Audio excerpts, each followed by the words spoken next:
आषाढ़ के महीने में तो क्या होता है, बारिश बहुत जोरदार होता है उधर बंगाल में। तो जब बारिश होता है, दृष्टांत दे रहा हूँ मैं, दृष्टांत स्वरूप, तो बारिश होता है तो चारों तरफ से पानी उतरते रहते हैं, और ताड़ का जो पत्ते में पानी गिरता है, ताड़ का पत्ता ऐसा होता है ना, तो पानी सारे ताड़ का जो टहनी है उससे उतरने लगता है।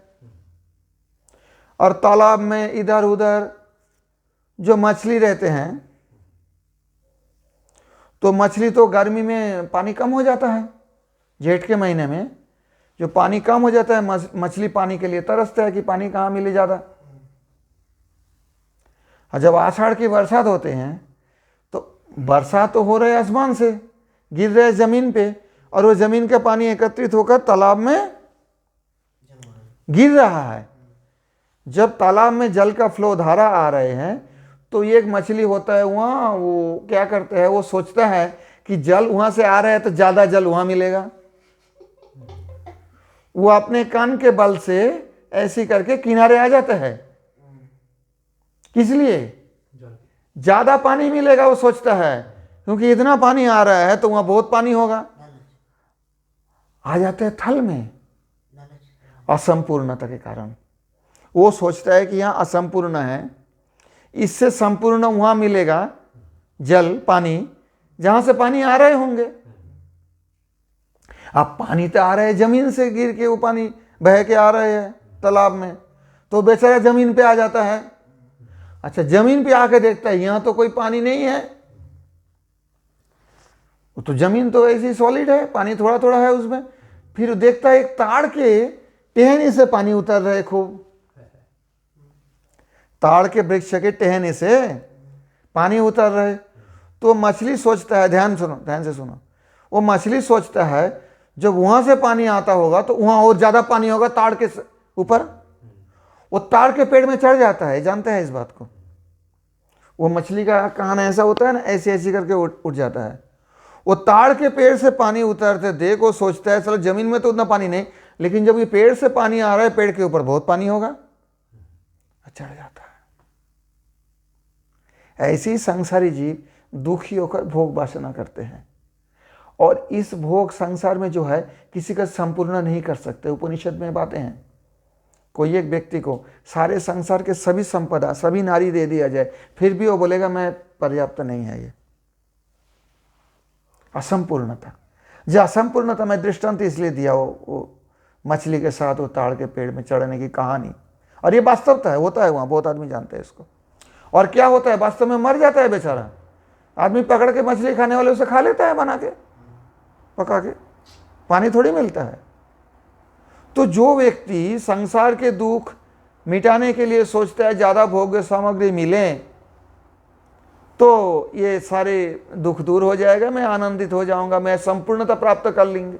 जो कमी है, कमी पूरा करने के लिए वो भोग वासना करते हैं। उसमें भी जब परेशान हो जाते हैं, जैसे वो मछली जमीन पे आ गया और ज़्यादा पानी के आस से, और देखा इसमें तो पानी और कम है, अब वो त्याग के लिए उड़ता है ऊपर। वो मछली सोचते हैं ताड़ के पेड़ के ऊपर और ज़्यादा पानी होगा, वहाँ से पानी उतरता है टहनी से। पानी तो है बरसात की, और बरसात कहाँ से है? बादल कहाँ से है? बरसात बादल से गिर रहा है, देखो बात, पानी। और वो पानी कहाँ के है? समुद्र में। पानी तो समुद्र में है, अगाध पानी, अनंत पानी समझो। अनंत तो नहीं है, उसका भी कोई सीमा है, परंतु एक तालाब के हिसाब से समुद्र तो बहुत बड़ा होता है।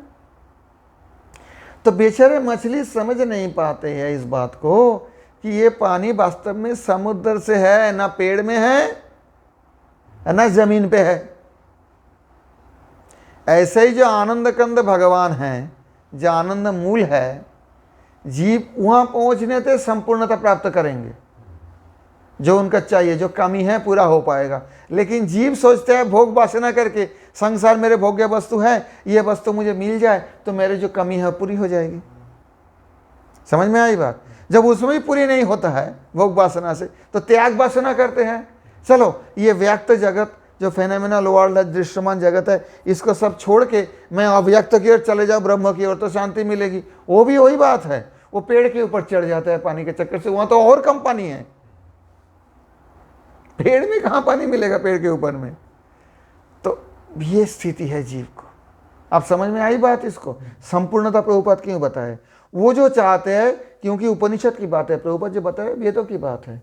यद भूमा तत्सुखम, यद भूमा तद वै सुखम नाल्पे सुखम अस्ति। ये वेदों का वचन है, श्रुति वाक्य है।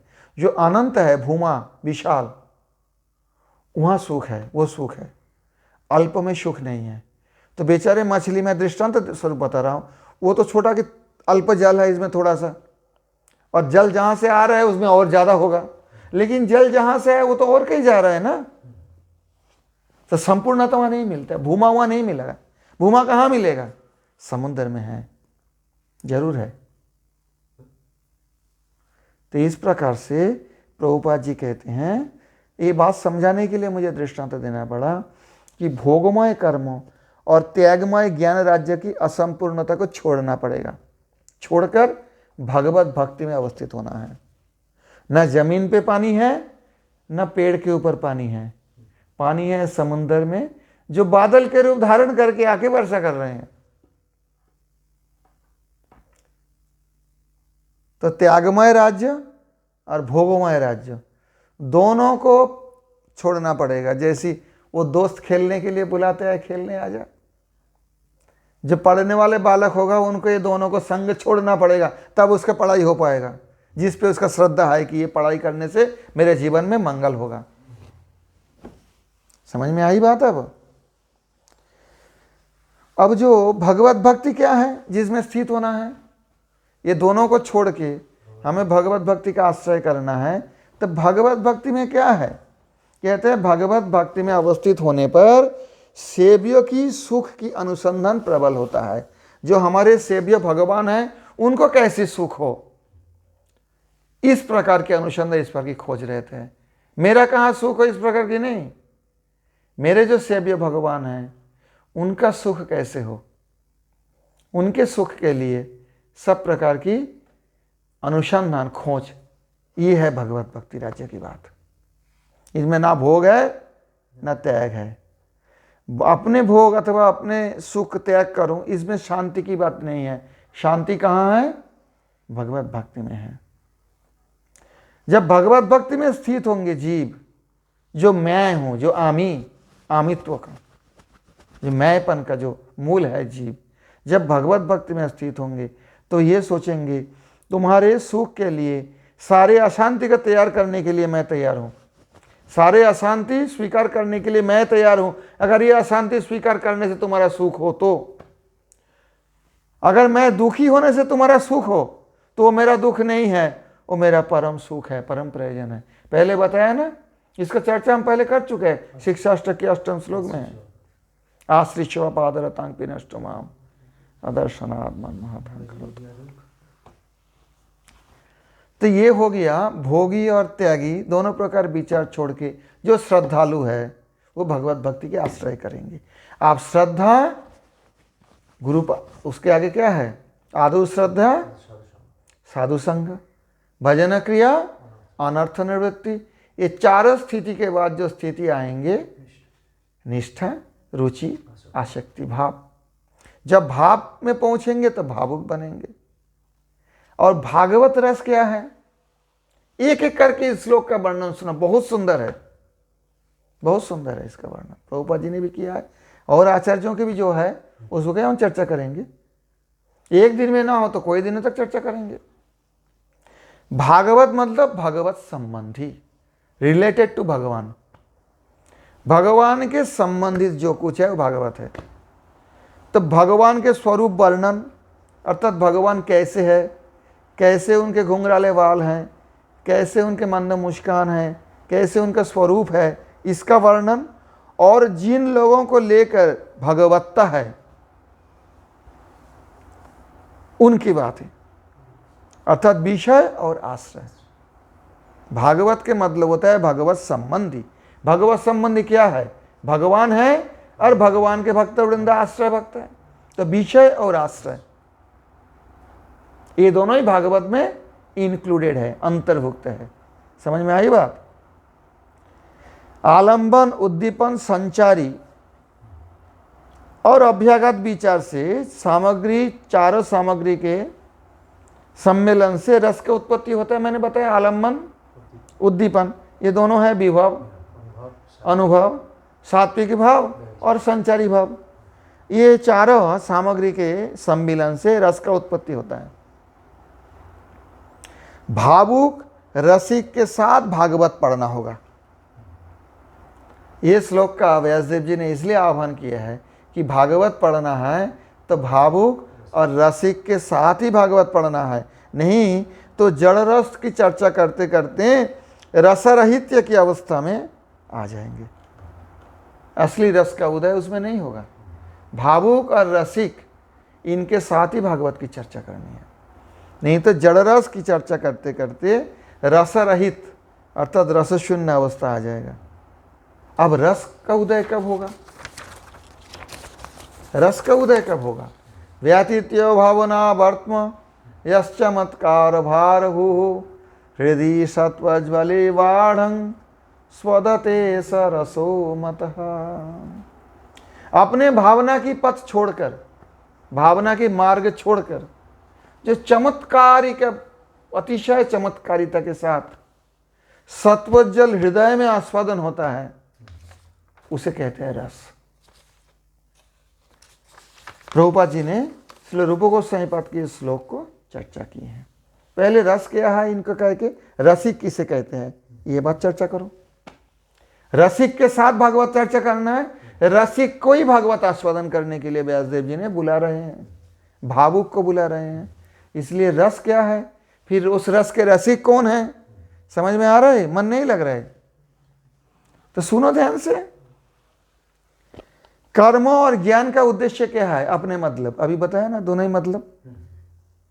दोनों अपने सुविधा के लिए। कोई सोचता है भोग करने से सुविधा हो, कोई सोचता है ये भोग सारे छोड़ दो तो सुविधा हो।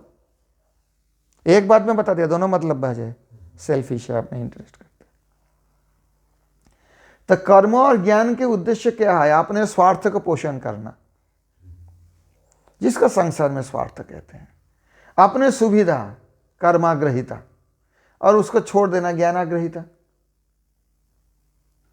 ये दोनों अपस्वार्थ पर है, ये स्वार्थ पर नहीं है, ये अपस्वार्थ पर है। अपस्वार्थ होता है स्वार्थ, स्वार्थ होता है अपने प्रयोजन। स्वार्थ क्या है? एतावानेव लोकेस्मिन् पुंसां स्वार्थ परस्मृतः एकांत भक्तिर गोविंदे यस्सर्वत्र तदीक्षणम। प्रहलाद महाराज जी महाजन है, उन्होंने बताया दिए हैं। द्वादश महाजन में एक प्रहलाद जी है, उन्होंने बताया ये संसार में स्वार्थ वो है सर्वश्रेष्ठ स्वार्थ। स्वार्थी तो होना है, तो स्वार्थ क्या है पहले समझो। स्व अर्थ, अपने प्रयोजन। अपनी प्रयोजन क्या है? एकांत भक्ति गोविंदे यस सर्वत्र तदीक्षणम। भगवान गोविंद के चरण में एकांत भक्ति हो और सर्वत्र गोविंद संबंध से दर्शन हो। मेरा भोग्य इस रूप से संसार का नहीं दर्शन करना, ये संसार की वस्तु से गोविंद की क्या सेवा हो सकती है, इस रूप से दर्शन करो। ये गोविंद का है, कृष्ण का है, इस प्रकार दर्शन हो। सबसे बड़ा स्वार्थ ये है। बाकी ये जो कर्मी और ज्ञानी जो कर्माग्रहिता ज्ञानाग्रहिता लेकर संसार भोग अथवा संसार त्याग करने के प्रयास करते हैं, ये दोनों जो है अपस्वार्थ पर है, स्वार्थ पर नहीं है, अपस्वार्थ पर है। निजेंद्रिय तर्पण के दो प्रकार की रास्ता है, ये दोनों ही इंद्रिय तर्पण की रास्ता है, भोग और त्याग। कामना की परितृप्ति धर्म कह के कहा जाता है, वो भावुक के लिए उचित नहीं है। धर्म अर्थ काम मोक्ष कहते हैं ना, तो वो जो धर्म है चतुर्वर्ग में जो कहा जाता है धर्म अर्थ काम मोक्ष प्रयोजन है, वो धर्म भावुक के लिए उचित नहीं है। रस आस्वादन करना है, परंतु सत्वज्वल हृदय नहीं होने से रस आस्वादन नहीं होगा। हृदय सत्वज्वले बाणं स्वदते स रसमत। तो रस आस्वादन के लिए अपने हृदय शुद्ध सत्व के जरा उज्जवल करना पड़ेगा, उजाला करना पड़ेगा, आलोकित करना पड़ेगा, तब आस्वादन होगा। तामसिक राजसिक व्यक्ति के अपेक्षिक धर्मयुक्त सात्विक रसास्वादन भला बुरा के अंतर्गत है। जो तामसिक है राजसिक व्यक्ति है वो अपेक्षिक सत्व अर्थात कंपैरेटिव, तुलनामूलक। हाँ, आपेक्षिक धर्मयुक्त सात्विक रस आस्वादन जो करते हैं उसमें भाला बुरा के विचार आ जाता है, क्योंकि वो शुद्ध सत्व नहीं है, त्रिगुणातीत अवस्था नहीं है, गुण के अंदर ही है। परंतु अद्वय ज्ञान ब्रजेंद्र नंदन के संबंध में भावना विशिष्ट होकर, अद्वय ज्ञान ब्रजेंद्र नंदन के बारे में भावना से विशिष्ट होकर जो रसास्वादन है वो प्रयोजन है, वो भागवत के प्रतिपाद्य वस्तु है, जिसको यहाँ बताया गया। निगम कल्पतर गलितांग फलं शुकमुखादमृत द्रव संयुतम पिबत भागवतं रसमालयं मुहुरः रसिका भुवि भावुका। भागवत में वही रसास्वादन करने की बात है, वही भागवत की प्रतिपाद्य वस्तु है, जो अद्वय ज्ञान ब्रजेंद्र नंदन के साथ भावना विशिष्ट होकर उनके बारे में जो रसास्वादन है वो प्रयोजन है। हम रूप गोस्वामी प्रभु की कृपा से महाप्रभु के विचार प्रणाली में ये विषय देखते हैं। रूप गोस्वामी प्रभु के कृपा से हमें ये श्लोक मिला। कौन श्लोक मिला? व्यतीत्य भावना वर्त्म यश्चमत्कार भारभू हृदय सत्वज्वले बाढ़ स्वदते सरसो मतः। तो इसमें रूप गोस्वामी प्रभु के कृपा से हमें महाप्रभु के विचारधारा मिल गए, क्योंकि महाप्रभु के जो अभिष्ट है वही रूप गोस्वामी जी ने स्थापन किया ग्रंथ लिखन के माध्यम से। तो ये विषय हम देखते हैं कि ये रसास्वादन है अद्वय ज्ञान ब्रजेंद्र नंदन नंदनंदन के संबंधित होकर वो रसास्वादन ये भागवत का प्रयोजन है। पिबत भागवतं रसम आलयम मुहुरः, बार बार रसिका भुवि भावुकः, ये संसार में जो रसिक हो भावुक हो इसको पान करो। रसिक किसे कहते हैं? जो सत्वज्वल हृदय में रस आस्वादन कर सकते हैं वो रसिक है। प्रभुपाद जी कहते हैं सत्व से उज्जवल प्रकाशित हुए हृदय में जो रस आस्वादन करते हैं कर सकते हैं वह रसिक है। आपेक्षिकता धर्मपूर्ण सत्व नहीं है। आपेक्षिकता धर्म किसे कहते हैं? जैसे सत्व रजत तमगुण ये तीनों, एक बढ़ जाता है दूसरे घट जाता है, रहेगा तीनों ही। संसार में किसी का सात्विक कहा जाता है तो उसके मतलब आपेक्षिक रूप में, तुलनात्मक रूप में सत्वगुण की वृद्धि हुई, रजतम घट गए। सुना अच्छी तरह से।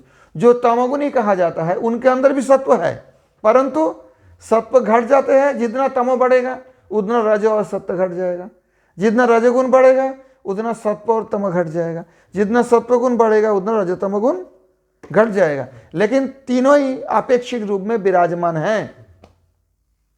अच्छी तरह से समझो। तो ये आपेक्षिकता धर्मपूर्ण जो सत्व है वो सत्व की बात नहीं कह रहा है जो सत्व जल हृदय में आस्वादन होता है, उस सत्व से आस्वादन नहीं होता है। स्वात्विक गुण में अवस्थान होने पर भी जो भाला बुरा के विचार है वो भी छोड़ना पड़ेगा। उज्ज्वल सत्व होना पड़ेगा। उज्ज्वल सत्व के मतलब होता है जो विशुद्ध सत्व। मिश्र सत्व जो रजो तमोगुण मिश्र जागतिक सत्व गुण है उससे नहीं बनना है, उससे काम नहीं बनेगा। अतिशय आस्वादन सत्वोज्वल हृदय में होते हैं। रजोगुण के द्वारा तमोगुण के नाश करो। रजो सप्तंग तमश्चैव तमो सप्तंग रजस तथा। गीता में जैसे भगवान ने बताया तमोगुण से का नाश करना है रजोगुण से, रजोगुण के नाश करना है सत्वगुण से। और भागवत कहते हैं उसी सत्व गुण को भी नाश करना पड़ेगा विशुद्ध सत्व के द्वारा, तब जाके सत्व जल हृदय बनेगा, उससे पहले नहीं होगा। क्यों कि सत्व रज तमोगुण में भोग वासना अथवा त्याग वासना है। मधुर रति में तो पति वंचना का एक बात है। पति वंचना संसार के विचार से बहुत खराब है, परंतु पारकीय विचार जो श्रीमद् भागवत में है उसमें तो मधुर रस में पति वंचना, पति को वंचना करके भगवान से मिलने जाना ये खराब है क्या? उत्तम है। परंतु जागतिक सत्व गुण विचार देखा जाए तो ये गलत काम है। भला बुरा के विचार करेंगे वहाँ, इसके ऊपर जाना पड़ेगा तब जाके समझेंगे। जो प्राकृतिक सहजिया लोग हैं वो समझ नहीं पाते हैं इसको, पतिवंचना क्यों है वहाँ पर, तो इसलिए ये अपने अमंगल लाते हैं। रसिक बनना पड़ेगा। रसिक कौन है? जो सत्वोज्वल हृदय में रस आस्वादन कर सकता है, सांसारिक सत्व नहीं, विशुद्ध सत्व। तो रसिक, हे भावुक, हे रसिक, भागवत रस का आस्वादन करो। इसका आगे हम और चर्चा करते रहेंगे। आज यहाँ तक है। ये श्लोक बहुत सुंदर है और सभी को इसका आस्वादन करना है, तब जाके भागवत के आस्वादन समझ पाओगे, क्योंकि भागवत के स्वरूप जो है इसी श्लोक में वर्णन है। और भागवत आस्वादन कौन कर सकते हैं वो भी इसी श्लोक में व्यासदेव जी बड़ा संक्षेप में सूत्र रूप में वर्णन कर दिए हैं। और हमारे पूर्वाचार्य के बहुत सारे टीकाएं हैं, उनमें इसी को हम समझने के प्रयास करेंगे। वंशाकल्पतरुभ्यश्च कृपा सिन्धुभ्यैव च पतितानां पावनेभ्यो वैष्णवेभ्यो नमो नमः। सर्वशास्त्राब्धि पीयूष सर्ववेदैक सत्फल सर्वसिद्धांत रत्नाढ्य सर्वलोकैक दृक्प्रद सर्वभागवत प्राण श्रीमद्भागवतो प्रभो कलिध्वंत दितादित्य श्रीकृष्ण परिवर्तिता परमानंद पाठाय प्रेम वर्षाक्षरायते सर्वदा सर्वसेव्याय श्रीकृष्णाय नमोस्तुते।